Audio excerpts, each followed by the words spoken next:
And so now it is my joy to introduce two of our bishops for a keynote conversation. The Right Reverend Jennifer Baskerville Burrows and the Right Reverend Rose Hudson-Wilkin. Welcome. And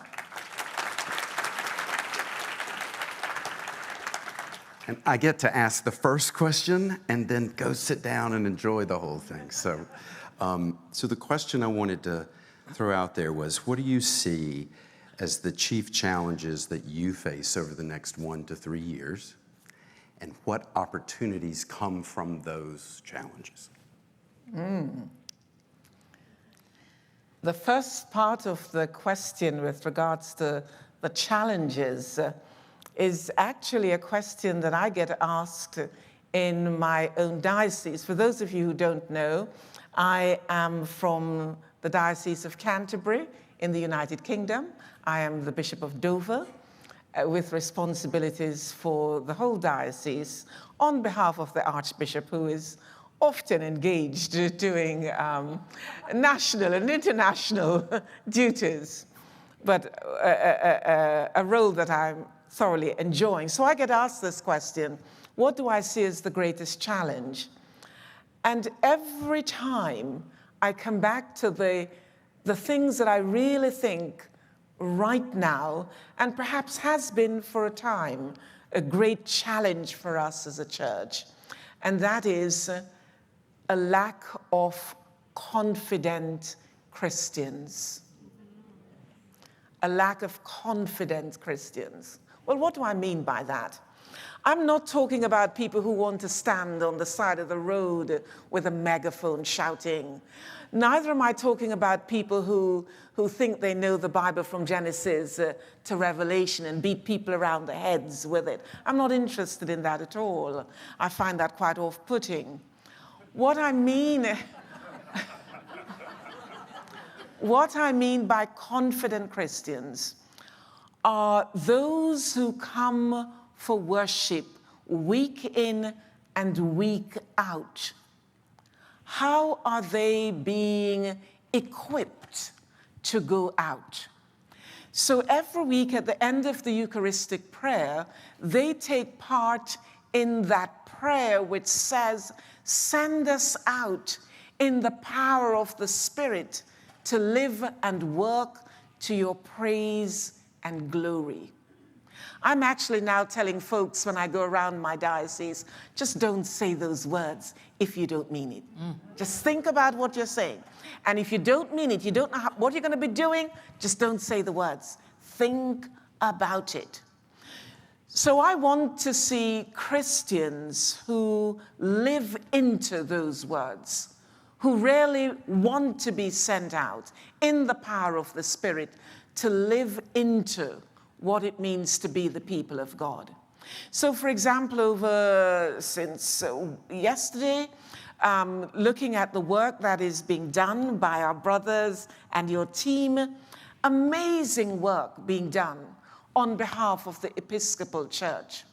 But when it comes down to the people in the pews, how engaged are they with that piece of work? Do they know who their neighbor is? Do they understand the question that was asked of Cain? Where is your brother? How is your sister? I mean, Cain rather flippantly said, am I my brother's keeper? And we often say that. We hear our politicians, not just here, but also in the UK, in effect, by the way we weaponize the whole issue of immigration, etc. So how do we equip ordinary people so that they can engage with their congressmen and women, or people in the Senate, or indeed those seeking a higher office as presidents or prime ministers, to be able to say, what you're doing, please don't do that in my name, because I am my brother's keeper. I am my sister's keeper. So, thank you. So I do want our people who profess faith, not just to come in and sing the hymn and say the words because we're so accustomed to saying it and singing it. I want it to mean something in the way we go out. One of the challenges in the UK, for example, and I can speak about that perhaps more fluently, is that people talk about faith being private. I don't believe them. I think they're hiding behind the sort of Britishness. You know, we're reserved, you know, there's certain things we don't, well, allegedly they're not supposed to talk about sex and religion, but nowadays sex is getting a whole lot of talking and listening to. For example, last year, I had clergy people saying to me, clergy and some ladies saying to me, we're not coming to the Chrism Mass because we don't like the fact that as bishops, you are asking that we pray for people in same-sex relationships. Can you imagine that? Now, I heard from one priest who was missing from the Chrism Mass, and he said to me, I was missing because on that morning, I heard on the news that a boat was coming in. The lifeboat had gone out to meet those who were in flimsy vessels, and that was coming in. And so he said, I grabbed all that I could, towels and clothes and shoes, and I rushed down to the seaside. So while you were having your Chrism Mass, he said, I'm so sorry, but I was on my knees drying the feet of those who had been brought in. I looked at him and I said, my brother, in that action that you were engaged in, you were actually renewing your commitment. You were renewing your commitment. That's what I want to see. I don't want people coming to me with ridiculous arguments about why they're not going to come and renew their vows. So ultimately, confident Christians who are not afraid to live out what it means to be the people of God. Confident Christians so that the world will not say to them, I can't hear what you're saying because of what I see you doing. I'm going to stop. What about you? What about me? Oh my God. First of all, thank you. And I'm in Indiana, which is a little bit different from Dover and Canterbury. Just a little bit. The Diocese of Indianapolis, though, I would say, we were talking about how we were going to address this question. We had a little bit of a heads up. And I thought, well, I've got one answer, but I want to tag a little bit onto your answer because I think you are onto something. And the way I often talk about it is that I want people in our churches to be all in on Jesus.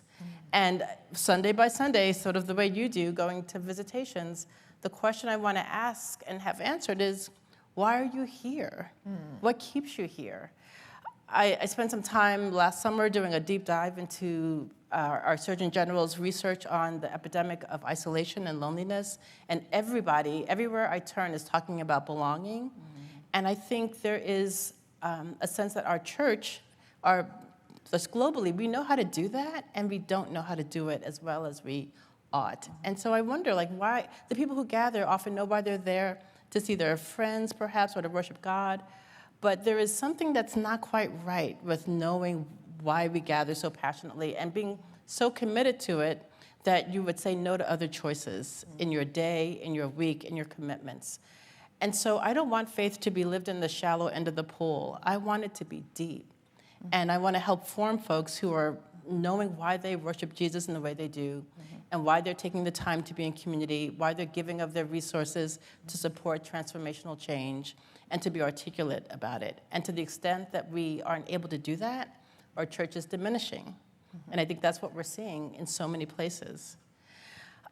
It's obvious that there's something shifting across the globe with how people are trying to form relationships that mean something. But we're the church, and we believe that the body broken can be healed and made one, and there's such richness in our tradition, and I want people to love it and to be able to speak about it and to invite others to join in it. So there's this sense of which commitment, confidence, commitment, being fully formed enough to be able to say why you're saying no to other things that the world is glomming onto, and then inviting other people to join you and to get over our shyness and our apprehension about inviting people to join us on this journey, because we love this journey, right? It's life-giving. It's saving our lives every day in some way or another. And there are people walking right around outside this galleria who are lonely and hurting and are looking for something that Jesus has to offer them. And we should be out there, like, evangelizing people, not hitting them over the head with the book, right? But just saying, come and see what's in here. Join us, right? And so there are opportunities abound. But if we don't know why we're doing it, what animates us, and giving our all to it, I think we'll be facing diminishment, which has implications for all kinds of things that we see around the world. In the here in the USA, it is basketball. It is a lot of those sort of sporting activities. In the UK, it's probably soccer and cricket and tennis. And I'm always intrigued at how exciting and passionate people are about it. So on the way to the football match, we find that people are singing on the way there. They get there and they're still singing. And of course, if their team loses, then they've stopped singing and they wander away all glum. So I always ask our people, why do we leave churches if our team have lost? Right. You know, we leave glum, and there's often no passion. I will tell you that I'm not afraid. If I'm in a church and people are singing as if their team have already lost, I said, hold on a minute, what's going on here? What have we come to do? Where is the passion? Where is the excitement? You know, we go to church and we pass someone pruning their roses, and we don't tell them where we're going. And we come back from church and they're still in their garden, and there is no excitement on our part to say, guess what? We never say that. We never say to our neighbor, the sermon was, or the hymn was, or we were moved by this. We go in and out in such a secretive way. So I think one of the greatest opportunity is for us to become more passionate about what we believe. That's right. We really need to become more passionate about what we believe in such a way that others can catch it. That others can catch it. That's what is needed. So that's directly tied to mission, right? So that's my other big concern, is that if we don't know why we individually follow Jesus and seek community in this way, then we're not going to know what that means collectively. And so on your, this is my plug, right? You've got on your chairs, everyone, these newsletters from Partners for Sacred Places. And this organization has spent 3 decades looking at how these houses of worship contribute to their communities in a missional way. And I'm thinking, we have been given gifts across our countries, respectively, with places where people can find shelter, where they can find food, where they can find healing, grace, childcare, all of these things. And sometimes we do it because we think that's what good Christians do, and that's true, but it's got to be more deeply seated. It's got to be something that animates our lives, that helps us know that the things that we do matter, even, again, in a time where we feel like people aren't coming to church in the same ways they used to. Once a month is now considered like regular attendance. That's a lot in our system, right? Like, I mean, the parochial reports are a mess, because, like, how do you really count? And what are we counting? But there's a sense in which what we do matters, and if we're not there, if we are not in the communities in the ways that we have been historically, we don't just lose. The kingdom loses, our communities lose, and we're seeing the results of that. And when we think about what's happening in the political space, I don't think it's disconnected from the diminishment and isolation we're finding in our communities. And our churches are meant to be places that can help one by one kind of do that healing work that helps our society stay a little bit more whole. So this is gospel critical work right now. I wonder if it's because we have grown accustomed, maybe in a Eurocentric way or in a Western way, of putting things in little boxes.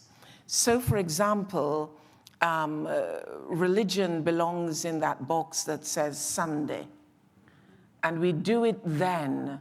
And it had better be within a particular period of time. Now, that's the other danger. If you have me in your church and I see you looking at your watch, I will call it out. Preach a little longer. I will name it. But seriously, we have things in little boxes. So, for example, I spent nearly 10 years as chaplain to the Speaker of the House of Commons, working in Parliament. And I wanted to do that role because I wanted faith to be in the public square. I believe that faith is not a garment that we put on depending on what the weather is like.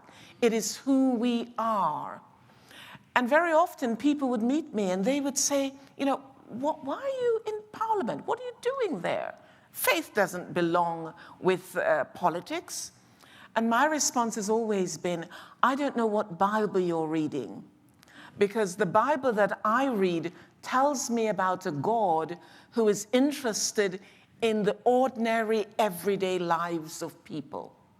That's the God that I'm interested in.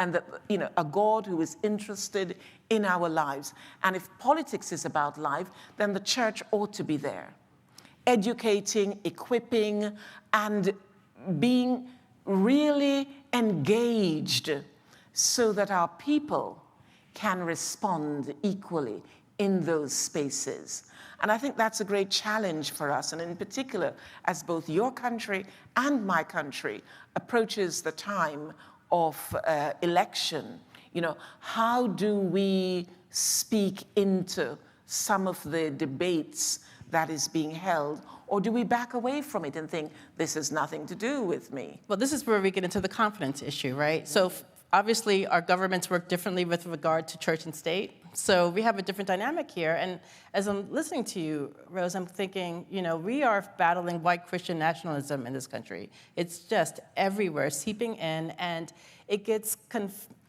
complicated for us as Christians when to be a Christian is problematic in the political space.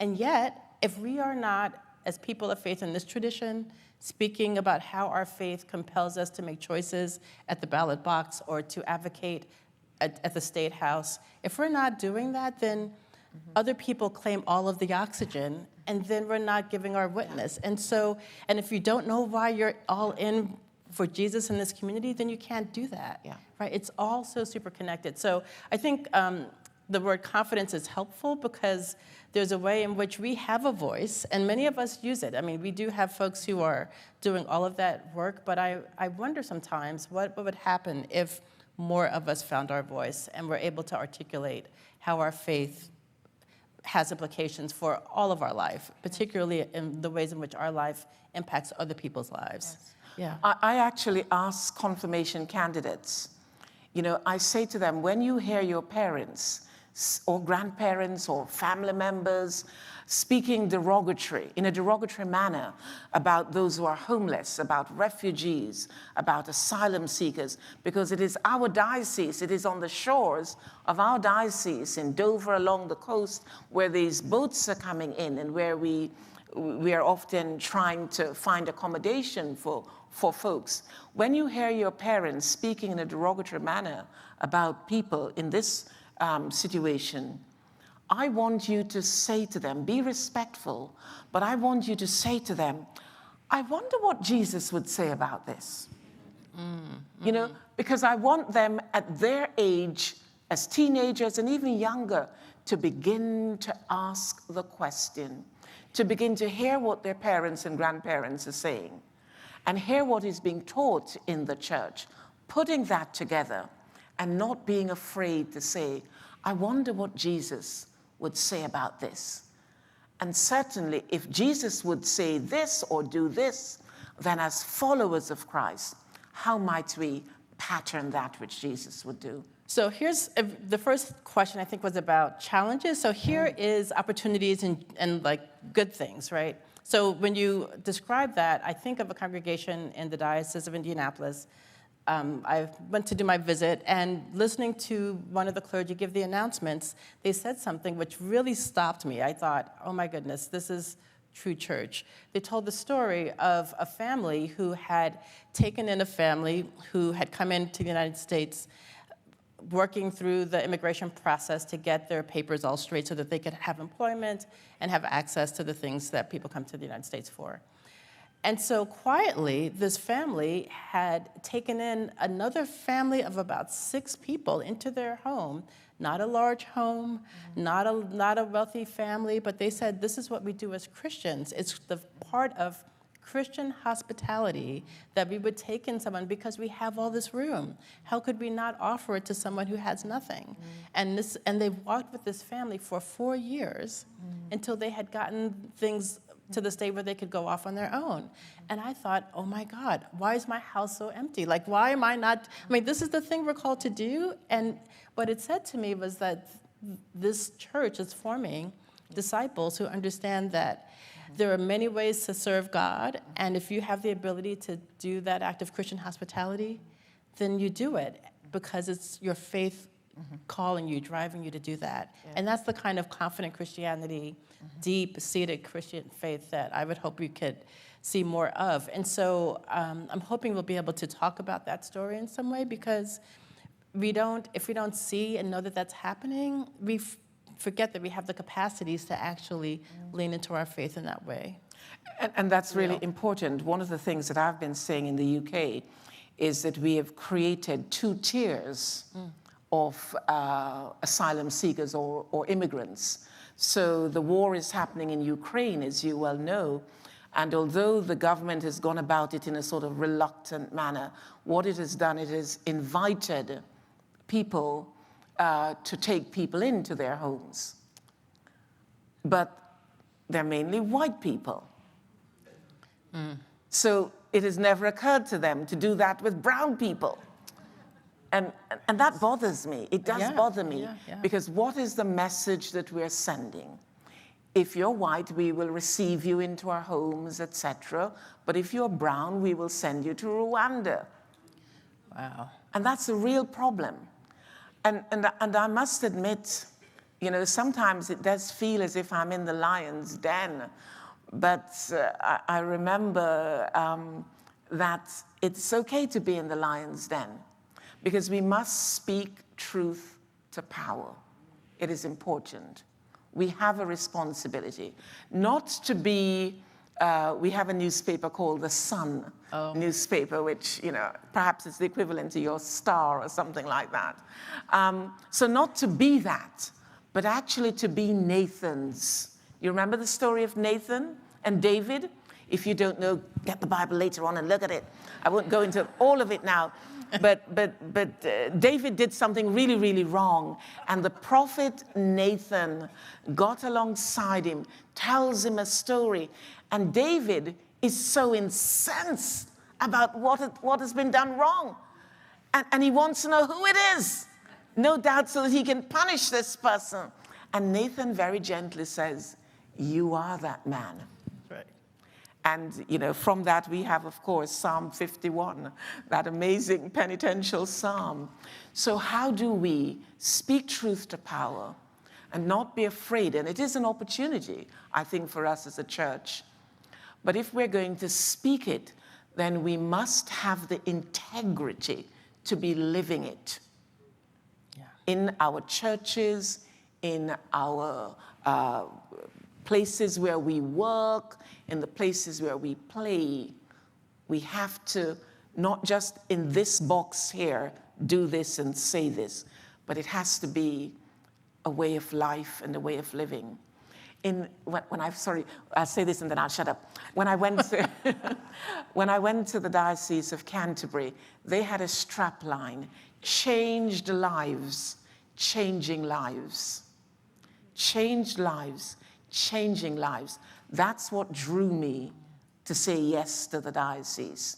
And I constantly remind them, so what are we going to do to ensure that our lives are changed and become the magnet, as it were, to enable others' lives to be changed too? So as we're having this conversation, I'm thinking that we're not talking about anything extraordinary or innovative this is just kind of getting back to basics. And I think it reminds me of something that Bishop Curry here talked about early on in his primacy, that, getting back to basics, there's nothing wrong with that. It's not a judgment, but I think that's kind of what we're talking about. There's a lay leader, Heidi Kim, I'm not sure if she's here at this conference, but she gave me the term several years ago of being a mature practitioner of the faith. And I thought, that is what we're talking about.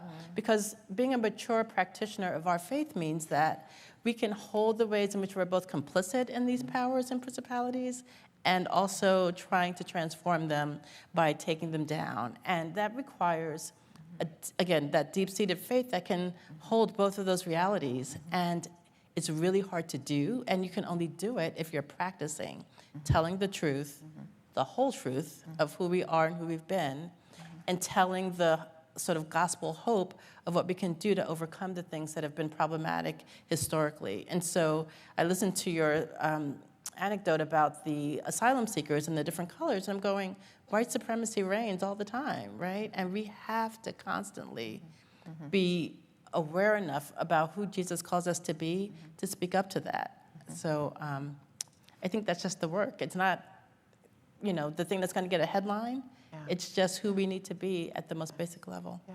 I mean, you've been working in the workshop, Who is My Neighbor, that I was asked to speak into. Who is my neighbor? And the reality is, as the people of God, we have to understand that this is God's world. This is God's, it's not ours. And I think, again, it's a sort of Western thing that we have this little box that we call our home, and, our white picket fences or whatever the color of the picket fence is, and nobody dares let their tree hangs over, otherwise we fight and we get upset about it. But actually, it's not ours. It is God's. And while we're here, we're just a steward of that bit of it that we've been given. How do we use it? How do we use it to welcome the stranger? How do we use it to enable others to be in the space of belonging? Because that really is important. How do we enable ourselves and understand ourselves to be sisters and brothers of the man or woman who've made a long journey, a perilous journey often, to get to the United States or to get to Great Britain or another part of Europe. Why? Because they want to make a better life for themselves. Or they might be running away from abuse, whether it is government abusing people through various sort of political stuff that's going on, or men abusing women. And the sad part about even that bit is that as a church, we even endorse theological colleges that says it's okay to have this differentiation about men and women, where men feels that they're all that and women are made to feel less than. It should not happen, my sisters and brothers. Yeah. It should not happen. And we need to walk into that space where we can say we are all God's children. Men, women, boys and girls, black and white, and all the other things, yellow, green, pink, blue. We belong together. Well, we belong to each other, right? That's the thing. And, I think in some ways, theologically, we have an easier time talking about seeing the divinity, the divine in the other, but we don't see the humanity in the other. And so you're talking about who's my neighbor, and at least in the American context, there are so many places where people don't know who lives on either side of them, down the hall in their apartment building. We're not connected. So we have work to do on our connective tissue. And I think the place we get to practice that is in the congregations, places where if we can reset the contract, I think, that we've put out, which is you can come to church and have your time with God in this community and kind of be left alone if you want to. And what I want to say is, we're not going to leave you alone. If you're coming through the door of our church, we don't want to leave you. We're assuming that you want to be deeply connected in this community. And so that's a shift of thinking, sort of, resetting the contract. But I think our congregations can be a place where we can learn how to knit ourselves more closely together there, and then to think about when we go home, who is our neighbor right there? So it's easier to love the neighbor sometimes that's 1,000 miles away, Yes. right? But we are actually called to build social connection right where we live. And that's sometimes the hardest work we'll do because we don't necessarily, we can like our neighbors, we don't love our neighbors because we might know them, they might know us, but that's the risk we take of relationship that Jesus calls us to. Yes, and he did say to us, so what if we love the people who are wonderful and nice and gorgeous? That's right. You What know? credit is that to you? Yeah. Right. What about the ones who are prickly?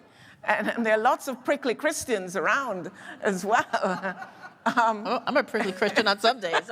We all get to claim that, right? So the need for us to reach out and live into what it means to be part of the family of God, I think is important, which means the weak ones, the strong ones, the ones who are ailing, who are disabled, who are whatever, to be the body of Christ. So we have to take risks with, it's a risky thing, right? And so I talk a lot about, we can live a life with a very guarded heart. We could be guarded. And I think there's a lot that gets put out on media, social media, everywhere that tells us we are supposed to be afraid, right? It sets us up to fear the other, xenophobia, all of the things.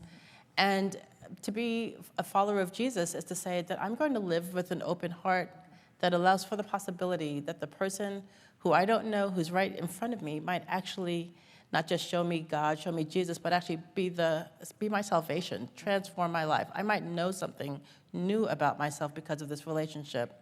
And so we have to take a chance. Now, and I don't want to get into I'm just going to make friends with everybody walking down the mall. But there's safety that we have to consider in some ways, but we have to also be brave about it, right? We have to find our courage, our confidence, be brave about taking a risk on humanity for the sake of the gospel. And if we can do a little bit more of that, then I think some of the other things that ail us, that are part of our social ills, might find a little bit more resolution. And then we won't be worried about how many people are coming to church and how our buildings are, because the work, I think those things will take care of itself. I really do. That's what I'm betting my hopes on. I think you're right. I said my very first meeting of my council, when I went to the diocese, they were discussing finance. And my very first contribution to them was that we were not having a financial crisis. And this is having been told that we were nearly 2 million short at the time. So I said, we're not having a financial crisis. I believe instead that we're having a spiritual crisis. Yeah.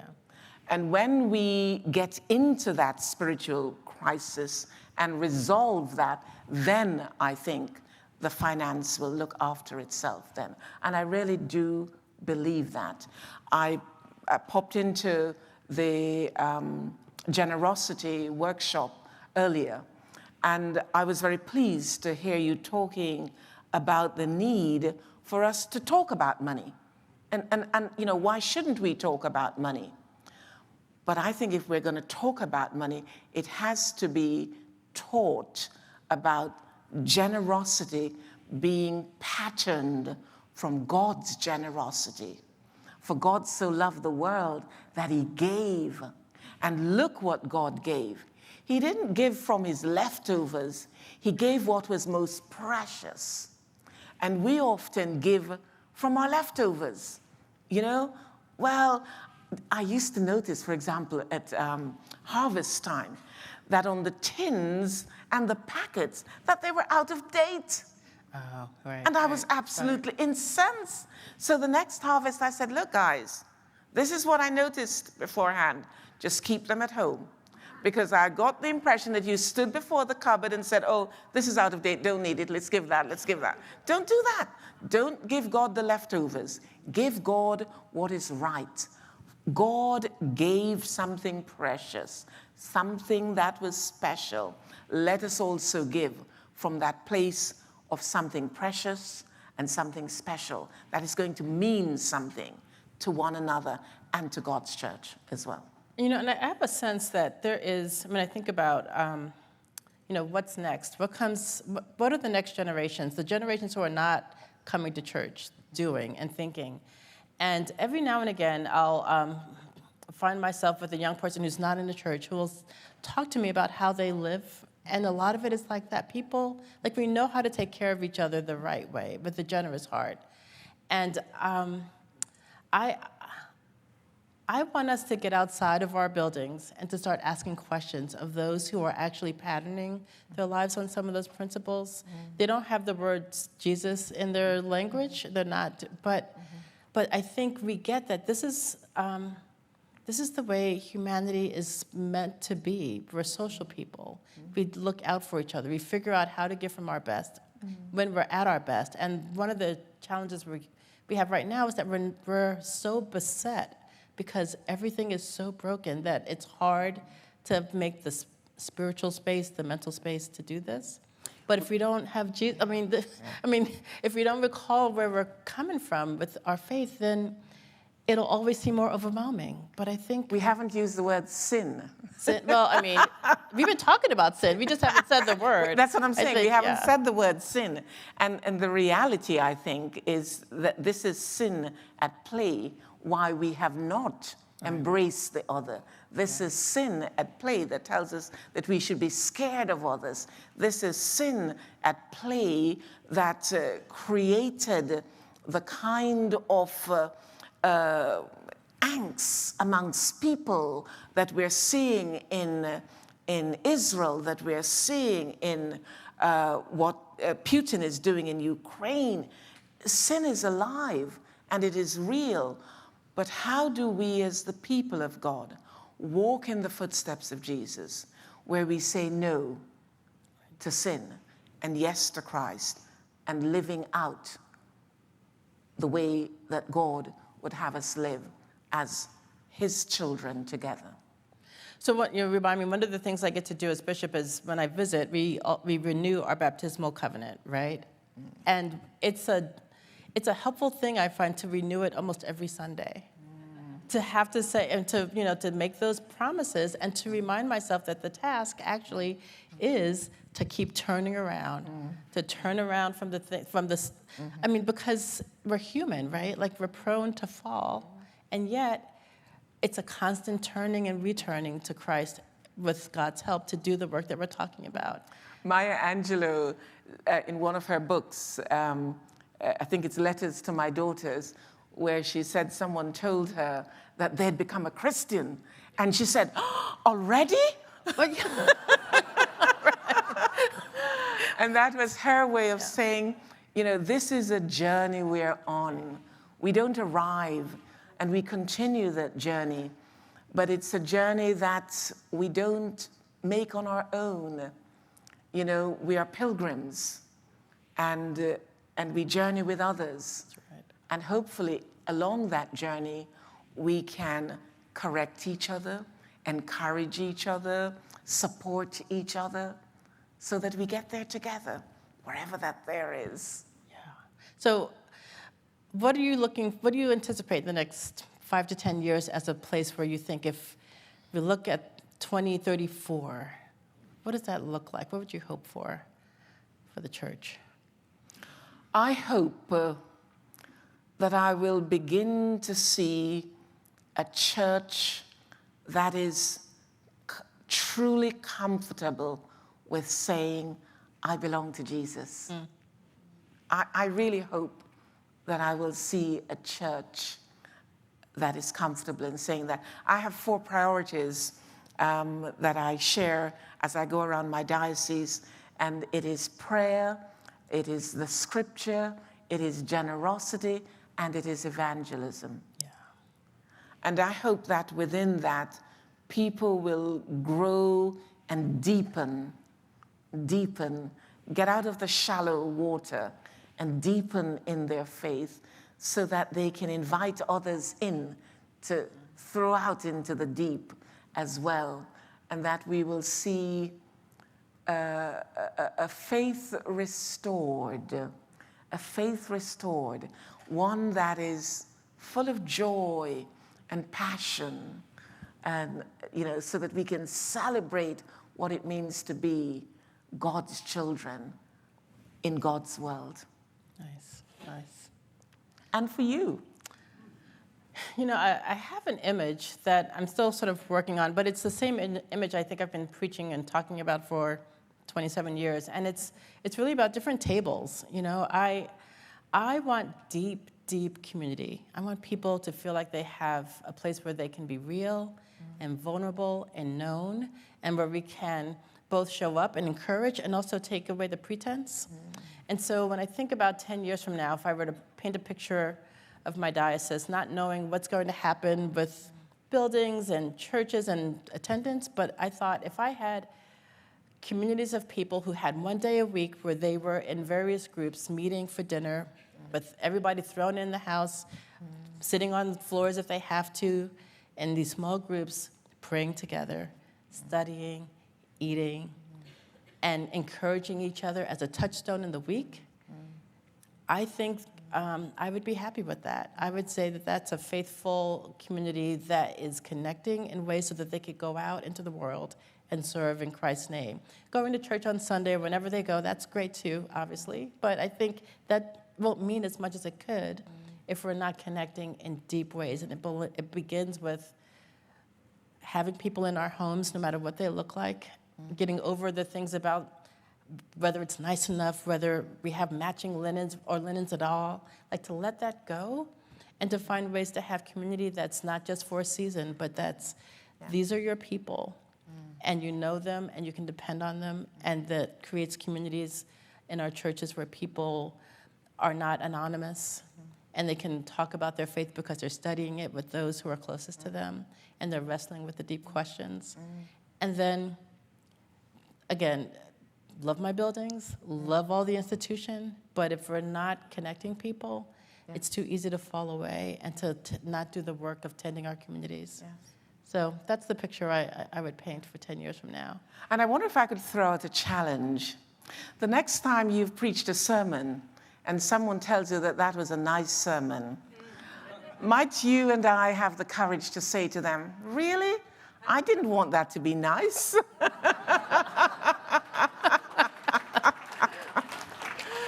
So, yes, and engage with your priest. I once, must have been in the late 80s, I was in the north of England, and I was visiting my husband's family, and I went to church with my mother-in-law, and the priest just happened in the pulpit to say that he did not believe it was the will of God. I wasn't ordained then. He did not believe that it was the will of God that women should be ordained. The wrong thing to say. With Rose in the congregation. My hands shot up so fast. And in case he didn't call on me, I said, "Excuse me, how do you know what the will of God is?" He was stumped. His wife said to me afterwards, "No one has ever dared do that in over 30 years of ministry." I actually encourage my congregation to stop me and ask a question, or to say they don't agree, or whatever it is that they want to say. I really think it's important. We don't want nice sermons. We want sermons that is actually going to go deep and move us in the direction that God is calling us to be. So can I amend my answer a little bit?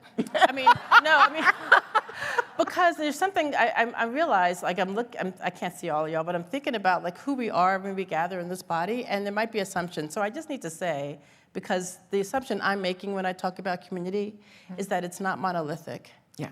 That if we are not looking at race and class intersectionality, then we're not being the people of God that God desires for us to be. And so my assumption that those tables are multicolored, that they have people of different gender identities and different sexual preferences, all of that. Like, we're not going to discriminate at the table. And so if you go away thinking, well, she just wants people to have nice dinner parties, that's not what I'm talking about. No, I didn't think that. I didn't think that. I'm like, no, we have to, we can take a risk and invite people who we might not think, but otherwise be in our homes and say, no, this is exactly where we need to be because we're community together in the name of Jesus. Yes. So. I also encourage people to say, take home the readings from Sunday and reread it. Get in touch with your minister or your lay reader or whoever and ask them, what does this mean? I'm not sure about this. Engage with it during the week. Yeah. Well, thank you. This has been so much fun. Not enough time, so we'll have to continue, but thank you, Rose. So great to be in this with you.